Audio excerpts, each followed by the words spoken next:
Hey everybody, it's your girl Coco Kitten Bruja here, and I am back with another deck review. I was on this Oracle kick where I felt like I had all of these tarot decks, but I needed oracles to really start balancing them out and really finding new ways to have my cards talk to each other. I am a deck collector, so so many decks.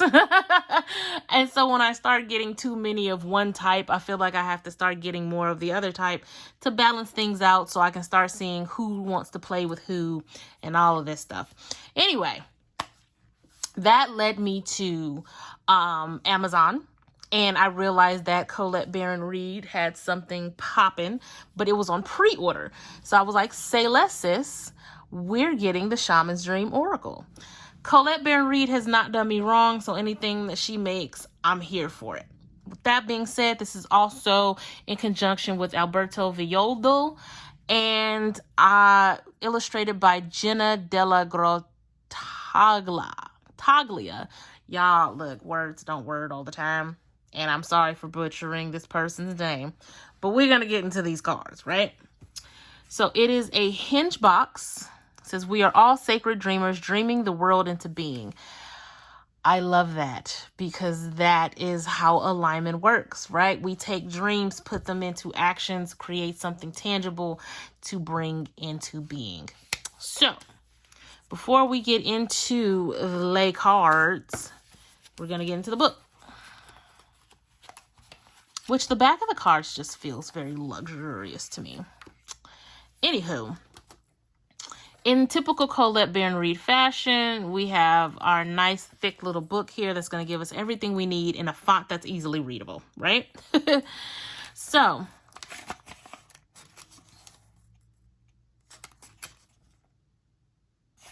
the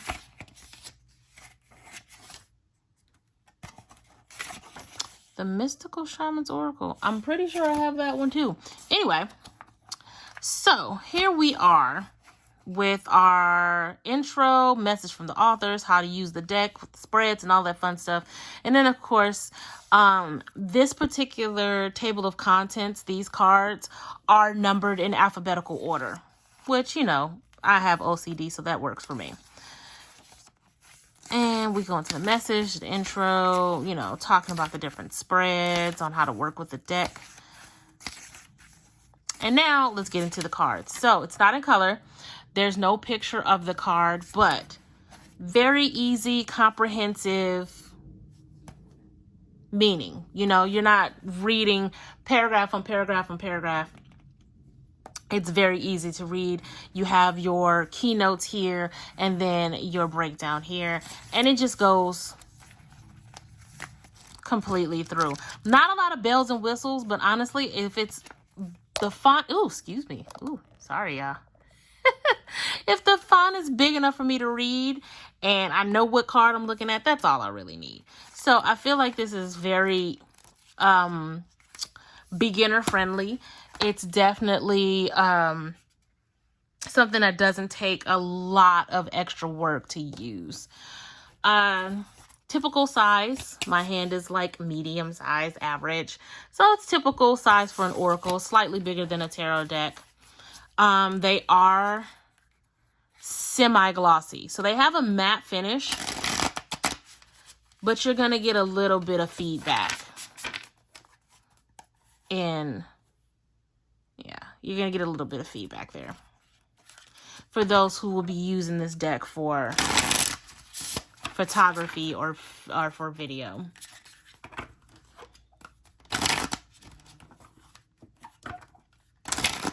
Oh, he doesn't want to shuffle.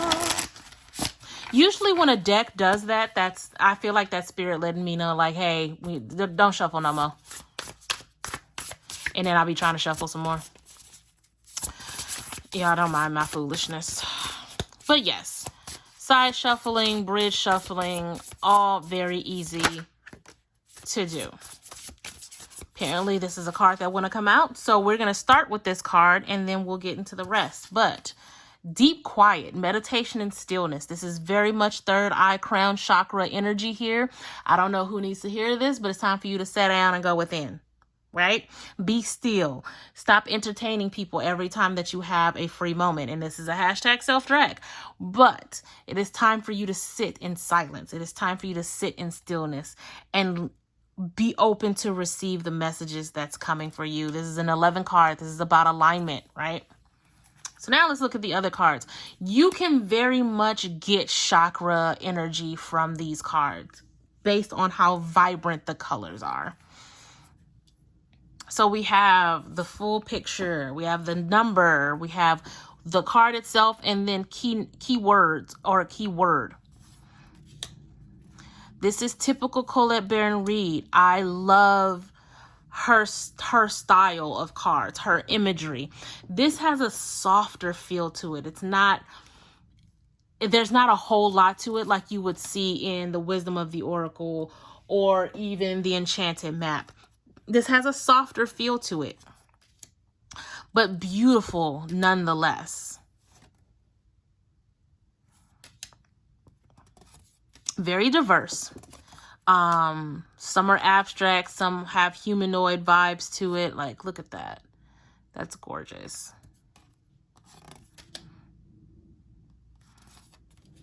Cosmic womb.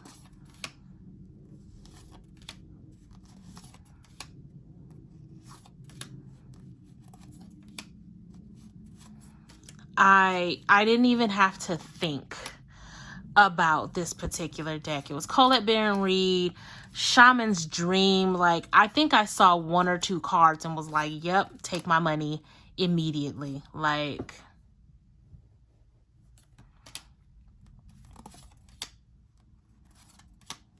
for my intuitives, the ones who, you know, heavily rely on, you know, the spirit-led messages, I even feel like this is a great deck for you because there's so much that can be interpreted from these cards without even touching the book, right? And that's the cool thing about Oracle decks, is that sometimes you can have a deck speak to you on such a level where you don't even need the book, right?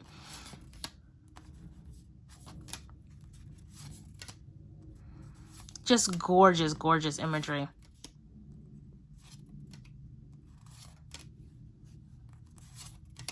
Now, if any of these cards speak to you, I highly recommend grabbing this deck. It's on Amazon. I want to say under $30. And of course, the link will be down below if it is still available.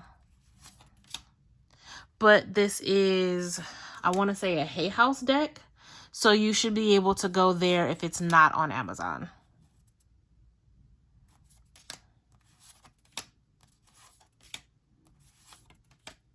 Gorgeous, gorgeous imagery.